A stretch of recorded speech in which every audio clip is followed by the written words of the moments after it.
ماہر معاشیات خاقان نجیب کہتے ہیں قرض سے زیادہ پاکستان میں سرمایہ کاری اہم ہے۔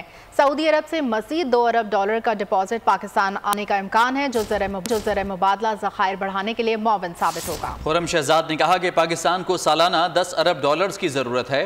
سرمایہ کاری کو بڑھانے پر توجہ دینا ہوگی، پروجیکٹ سے متعلق لائحہ عمل طے کرنا ہوگا۔ دیکھیے جو پاکستان کی اس وقت گفتگو ان سے ہوئی ہے سعودی عربیہ میں، سو آبویسلی اس کے فالو اپ کی کمپلیشنز جو ہیں، I think that is the most important fact. Let's hope کہ SIFC اور BOI یہ سارے جو ادارے ہیں they are able to do this time. Pakistan میں سرمایہ کاری آئے گی، یہ سگنل پاکستان کے لیے اہم ہے دنیا کو دینا کہ in the coming years we want to do investment rather than doing just debt instruments۔ 3 طرح کی انویسٹمنٹس نان ڈیٹ کریٹنگ ہوتی ہیں، یاد رکھیے، ایک ریمیٹنس ہے ہماری، سب سے بڑھ کے ایکسپورٹس ہیں، اور تیسری آف کورس FDI۔